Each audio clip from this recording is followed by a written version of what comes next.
à tous, je me trouve ici à Grande-Synthe, dans le nord de la France, dans le centre Zahra France, un centre culturel musulman chiite, où la police a débarqué dernièrement dans une grande opération antiterroriste. Coup de tonnerre dans les relations entre la France et l'Iran. Ce matin, une perquisition à Grande-Synthe dans les locaux de l'association chiite Centre Zahra France. Un homme va être déféré à la justice suite à l'opération antiterroriste de Grande-Synthe. Il s'agit du trésorier de l'association chiite qui a été perquisitionné mardi matin. Alors que s'est-il vraiment passé? C'est ce que nous allons essayer de savoir maintenant. Tu enlèves cette caméra. Quelles sont les idées d'Emmanuel Macron? Ne faites pas peur. On est tous humains. Qu'est-ce que vous faites ici aujourd'hui? Manger de crâne de la télé du papier ici. On ne veut pas dépasser ici, tout simplement. Ça va et vous? Bonjour. Salut. C'est joli, hein? Et le truc. C'est très joli.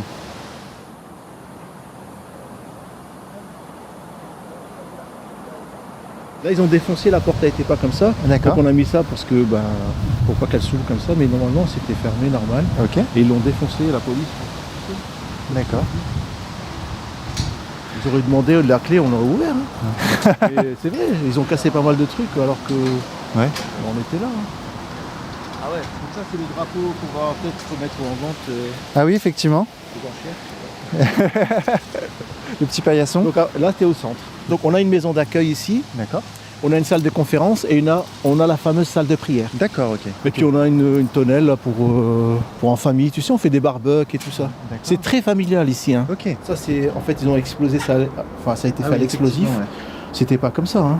Ah ouais. Ça a été boum. Donc bon, en général, quand tu as des invités, on les prend. Voilà, ils viennent là. D'accord. C'est notre maison d'accueil en fait ici. Je te dis pas. Hein. Ça, c'est des trucs automatiques qui s'ouvrent très très bien comme ça. Ils n'ont jamais su comment l'ouvrir. Donc ils l'ont défoncé Oh là là. avec un truc et ça a tombé, ça a basculé de l'autre côté. Et ce qui fait que c'est sorti du rail et de l'autre côté c'est moche. Mais en fait il fallait juste faire ça. Ils ont fait ça à plusieurs portes. Ah ouais. C'est du beau En fait, travail. tu c'est sais. des portes coulissantes et eux ils les Tout poussaient simplement. comme Ouais, des il portes fallait juste normales. faire ça. Ouf, et ça s'ouvre. Oh là là. Et il y avait quoi alors? Ils ont découvert quoi ici? C'était vide. C'était vide comme ça là. Ah oui, c'est comme ça, oui, comme ça, oui, oui. Ah ouais, d'accord. Oui, c'est une maison d'hôtes. Des fois, quand on a des fois, on a des amis qui viennent de l'étranger ou quoi, on les accueille des fois ici. Ok, très bien. C'est vraiment une maison à disposition. Tu vas voir le centre comment il est. Hein. Ouais. Bah, le terrorisme, quoi. Comment il. Ah Oui. On le sent le terrorisme. Ils étaient combien alors à intervenir? Franchement, je ne sais pas. Mais d'après les médias, 200, je crois. Il y avait du monde, hein. C'était Ah ouais. blindé. Ah ouais, ouais. C'était la grosse opération antiterroriste là. Bah, nous, on connaît pas, on n'a jamais eu, on sait pas ce que c'est ces trucs-là. C'est Ouais. la première fois. Donc, d'après leur dire, oui, c'est une très grosse opération. Donc ça, c'est notre salle de conférence que tu as eu l'occasion peut-être de voir dans des vidéos. Bien sûr. C'est très beau, hein. Très bien meublé. On a essayé de faire ça avec goût, tu vois. Tu vois, c'est un joli bateau qui symbolise un petit peu le voyage vers la Palestine. D'accord. Ouais. Bon, c'est la salle de prière. D'accord. Rien de spécial. Une petite salle de prière normale, quoi. Et là, on fait les discours du vendredi, là-bas, avec un... Voilà. Avec quand même de beaux tavis persans. Hein. Ah ouais, ouais. Ah ouais, C'est, c'est vrai. C'est magnifique. Je vois que tu es un vraiment. connaisseur. Hein. Et ils vont la fermer cette salle? Ils veulent la fermer, ouais. Pour qu'on prie plus. Pour qu'on prie plus. Nos prières, je sais pas, ça leur fait peur, je sais pas. Et donc ça c'est le centre Zahra France. Ouais. Les locaux du centre Zahra France. Les locaux du centre Zahra France. Est-ce que c'est ici que vous accueillez les locaux du parti antisioniste également ou pas? Aussi. D'accord. Ok. Donc ça regroupe plusieurs associations. Ouais, voilà. Ok, très bien.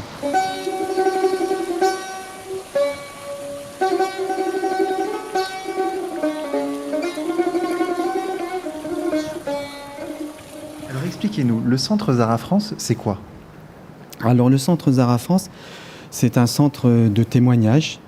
On a la particularité donc d'être musulman, d'obédience chiite. Et notre message, nous disons dans nos statuts justement, nous sommes des orientaux de l'Occident et des occidentaux de l'Orient. Moi-même, j'en suis la preuve vivante puisque j'ai une maman qui est française et un papa qui est d'origine marocaine. Nous essayons du mieux que nous pouvons de témoigner d'un islam authentique et surtout de l'unité entre tous les croyants, les chrétiens, les juifs, les musulmans, unis, nous avons la même foi, nous croyons en un Dieu unique. Donc vous ne cherchez pas à convertir à l'islam, mais plutôt à marcher main dans la main avec les autres religions. Tout à fait. Notre rôle, c'est de témoigner de ce que nous pensons être juste, de témoigner de ce que nous pensons qui apportera du bien à l'humanité. Nous n'avons aucun intérêt à vouloir imposer notre, comme on voudrait le faire croire, la religion de l'islam. Bien au contraire. Au contraire, on aimerait vraiment que les chrétiens, parce que nous sommes sur une terre chrétienne, et nous aimerions bien que les chrétiens retrouvent la liberté de pouvoir pratiquer leur religion comme ils l'entendent. Et alors dites-moi, Monsieur Guasmi, quel est votre message justement religieux? Est-ce que vous voulez que les Français se convertissent à l'islam? Est-ce que c'est ça votre message? Non. Ah, quel plaisir qu'on aura de voir la France chrétienne. Et punaise, on porterait sur nos épaules les chrétiens. C'est leur terre, elle est spoliée par le terrorisme et le sionisme. Elle est spoliée par tous les personnes qui veulent la déséquilibrer. Les chrétiens doivent retrouver leur nature et leur source. C'est le terreau de la France. Quiconque vient pour dire ou faire quoi que ce soit du prosélytisme pour que les Français deviennent autre chose que ce qu'ils sont, il faut d'abord leur redonner leur identité. Français, vous êtes chrétiens, soyez fiers de l'être. Vous avez une très belle religion. Vous avez le meilleur des hommes, le Messie. Revenez à cette révélation, prenez le règne de votre pays. Nous, musulmans, on n'est là que pour vous assister. On est là que pour vous dire, nous sommes avec vous. Alors dites-moi, qu'est-ce qui s'est passé ces derniers temps? En gros, rapidement, on a été donc victime d'une, ce qu'on appelle dans le langage juridique, une visite domiciliaire.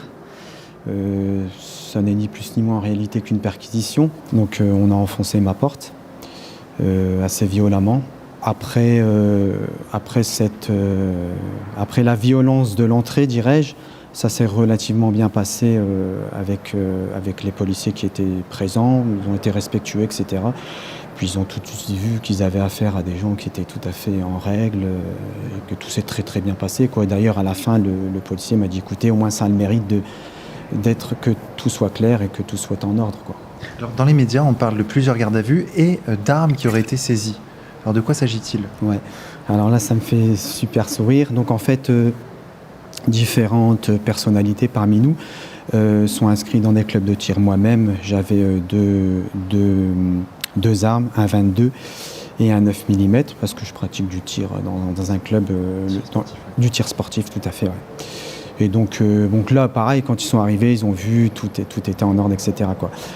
Et ensuite, ici, ils ont trouvé, donc on avait un coffre ici, parce qu'il nous arrivait des fois, quand on allait au tir et tout, que je revenais, au moins on a un coffre pour pouvoir mettre, et que tout soit en sécurité pour mettre nos armes, quoi. Et il y avait dans ce coffre un vieux fusil de chasse, qui date de je ne sais pas combien d'années, vous savez, pour tirer les oiseaux. Et voilà ce qu'ils ont trouvé. Donc ça me fait sourire, parce qu'une armada de 200 policiers qui sont venus pour une opération antiterroriste, et ils repartent avec un fusil de chasse pour faire du terrorisme, ça paraît un petit peu... C'est léger. Juste, ça paraît très léger. Nous soutenons les Palestiniens. Et de ce fait, les soutenir, nous sommes des terroristes. Soutenir la Palestine occupée aux Palestiniens, soutenir le Hezbollah et le Liban occupé, on devient des soutiens au terrorisme.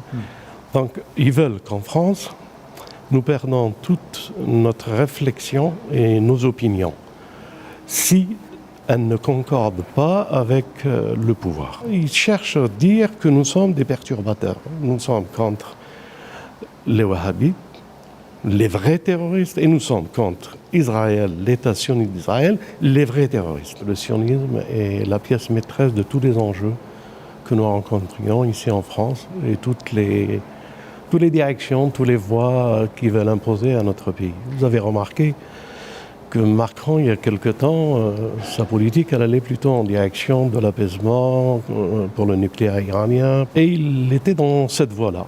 Et d'un seul coup, virement. Qu'est-ce qui se passe?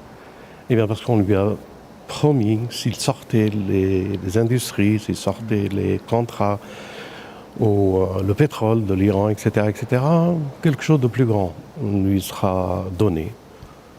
Je crois que nos politiques voient les intérêts économiques et ils oublient la morale, la justice. C'est dommage qu'une partie des Français soit muselée, combattue, pour des intérêts vils et étrangers. On est en France occupé. Et Monsieur Guasmi, qu'en est-il de cette distinction entre juifs et sionistes? Ah oui, il y a une grande différence. Un sioniste, il peut être musulman, il peut être chrétien, il peut être juif, il peut être athée, il peut être... Un sioniste, c'est quelqu'un qui a une idéologie dans un esprit de suprématie, une élection. C'est-à-dire, un sioniste voit tous les autres êtres humains comme des animaux. Allez, pour ne pas dire plus. Ils voient qu'ils ont une supériorité et que dans cette domination de supériorité, ils prennent un pays, ils expulsent les peuples, ils tuent, ils violent, ils commettent les plus grands crimes et personne ne peut les toucher. Alors racontez-moi, changeons un peu de sujet, Ouais. Racontez-moi la vie du centre Zara. Qu'est-ce qu'on peut venir y faire dans ce centre? Donc ici au centre Zara, on a beaucoup d'activités culturelles, plus que cultuelles, hein, malgré qu'on dit qu'on est un centre où on veut nous faire passer pour une mosquée, on n'est pas du tout une mosquée. C'est vrai, on a une salle de prière, forcément, nous sommes croyants et nous faisons la prière, donc nous sommes amenés à faire la prière ensemble, tout à fait. Mais on n'est pas un centre ouvert pour faire la prière. On est plutôt un centre où on se donne tous les moyens de témoigner. Et donc, on fait énormément de travail à travers les sites internet, les vidéos, à travers YouTube, etc. Ici, au centre Zara, on développe aussi beaucoup, on s'intéresse beaucoup à la science. C'est-à-dire, je ne parle pas de sciences religieuses, mais aussi de sciences scientifiques, progrès technologiques.